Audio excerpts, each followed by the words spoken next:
superheroes and Phineas and Ferb got to see the likes of Spider-Man, Iron Man, Thor, and the Hulk team up with the kids to fight evil. Perhaps even more fun was Dr. Doofenshmirtz teaming up with the Marvel villains. When we're out together, wreaking havoc, the fun just never ends. Number 9. Hercules and the Arabian Night. Hercules and Aladdin. Those who grew up during the 90s had the fortune of living through one of the greatest periods of animation of all time, commonly known as the Disney Renaissance. This is impossible!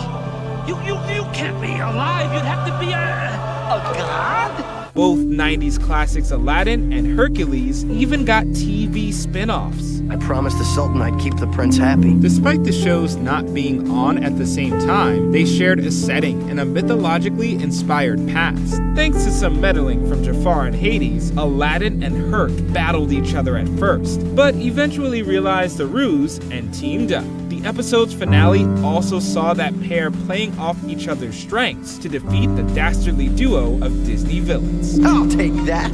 Herc, care to do the honors? Gladly! Number 8. Crisis on Infinite Earths. Supergirl, Batwoman, The Flash, Arrow, and Legends of Tomorrow. Starting with Arrow, the CW saw a number of shows based on iconic DC characters. Much like the comics that inspired them, crossover events between shows were commonplace. With the multiverse, every existence multiplied by possibility. Those annual crossovers grew in scope until the most ambitious of them all, Crisis on Infinite Earths. Heroes fought to protect the destruction of all realities with an event that crossed 5 separate series, featured dozens of heroes, and took place across 2 calendar years. Even in the darkest times, hope cuts through. While those that grew up with the Arrowverse were the prime audience for the audacious collaboration, the inner child of almost every generation was awoken with the event. Supergirl, John? I know you must be confused. I was too, but it happened. Cameos included Burt Ward's Robin, as well as characters from the likes of Smallville, the 90s Flash, Lucifer, and even the often forgotten Birds of Prey. Number 7. That's So Sweet Life of Hannah Montana. That's So Raven, The Sweet Life of Zack and Cody, and Hannah Montana. The brilliant thing about this crossover is that each episode served as its own individual story, but also functioned perfectly as one part of the whole. The episodes were at one point bundled together as a TV movie too. All 3 episodes feature the Tipton Inn from Sweet Life. Woo! Swanky! Oh, thank you. We take pride in our swank. Raven arrives first, under a pseudonym of course, and eventually gets into mayhem with the twins. Later, the Hannah Montana checks in, and yet more chaos ensues. The girl, she has the name, this is New Jersey, Nebraska, Montana. We have to say though, Hannah Montana befriending Maddie Fitzpatrick is a duo strong enough to rival the force of Zack and Cody themselves. Hold these phone books. I just want to say goodbye and thanks for the tickets. Your concert was awesome. Thanks. Now bounce up and down. Number 6. Rugrats Go Wild. Rugrats and the Wild Thornberrys. After dominating the small screen for decades, a number of Nicktoon characters got theatrical adaptations. Hello, Mumsy. Having a jolly holiday? In fact, the 3rd Rugrats film and 2nd Wild Thornberrys film were actually one in the same. You're never gonna have real adventures. You're just a backyard baby with a diaper full of dreams. It revealed that Tommy, like so many of the show's viewers, was a Nigel Thornberry fan, and by chance, both ended up on the same island. As was so often the case with the Rugrats gang, they found themselves lost. This gave a number of the 2 shows' different characters a chance to meet, perhaps most notably Eliza and Spike the dog. You know what's funny? It's for a minute there, I thought I actually heard you talking to me. Eliza's ability to speak to animals gave Rugrats fans their first opportunity to hear from the beloved pet, who was voiced by Bruce Willis. Number 5. The TGIF Time Warp. Sabrina the Teenage Witch, Boy Meets World, You Wish, and Teen Angel. There are few programming blocks as iconic or legendary as ABC's TGIF lineup of the 90s. How much did you hear?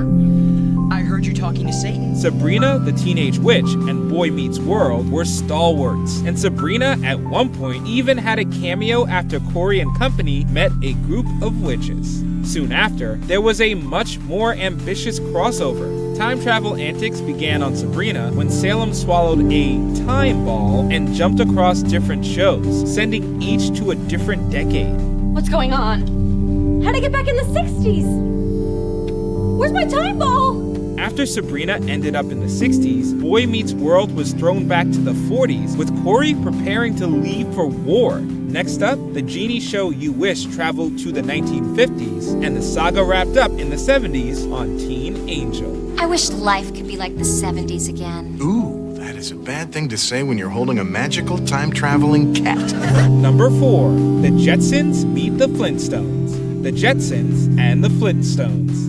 Going all the way back to the late 50s, the Hanna-Barbera company at the time had a stable of the most popular cartoon characters ever assembled. Meet George Jetson. Perhaps most famous were a pair of cartoon sitcom families living in distinct time periods, the Flintstones and the Jetsons. Each helped define the childhoods of a certain generation. When a crossover film was eventually produced years later through some time travel antics, the Jetsons were sent back to the Stone Age. Once there, they quickly befriended the Flintstones and the Rubbles. It's very comfy. Made of genuine shale. I kind of thought so. The technological gap was, luckily, hardly a hurdle in their fast friendship. Guess you're back in the fast lane again, George. Thanks to you and your car, Fred. Well, the thanks we were looking for was your help in getting us back to the dirt lane. Number 3, the Jimmy Timmy Power Hour, the Fairly Odd Parents, and the Adventures of Jimmy Neutron, Boy Genius. At first glance, the worlds of Jimmy Neutron and Timmy Turner may not have seemed entirely compatible. After all, one was traditionally animated and focused on magic, while the other was computer animated and featured a character who solved problems with science. Don't be like that, Goddard. It's just a simple tune-up. Our young minds were blown, however, when a trio of crossover specials proved them to be the perfect pairing. The unique themes of being an only child of 10 or 11 was shared in both shows and gave them common ground when they met up. The two even ended up sharing an interest in Cindy. May I help you? Is Cindy home? Plus, we got a swap in art styles too, which we still can't decide is creepy or cool. Hey, Wanda, stand over there and I'll take your picture. Number 2, Bravo Doobie-Doo, Scooby-Doo franchise, and Johnny Bravo. This episode inserted Johnny into the familiar format of a Scooby-Doo adventure where he met the gang after being picked up by the Mystery Machine. Hi there. My car just broke down and I was wondering if you guys could give me a lift. In typical Johnny Bravo fashion, he hung a lampshade on many of the tropes that appeared in nearly every Scooby-Doo episode. Johnny pointed out things like the laugh track and the fact that no one seemed to find it odd that the dog talks. Other highlights included a zany chase sequence, Velma and Johnny both losing their glasses, Fred and Daphne getting some alone time, and a ghost revealed to be a person in the mask. Joe Barbera? Who's that? All right, enough with the silly masks. It wouldn't be the last time the Scooby Gang would cross over, however, as they even eventually met the Winchester Boys in an episode of Supernatural. So we're stuck in a cartoon with a talking dog.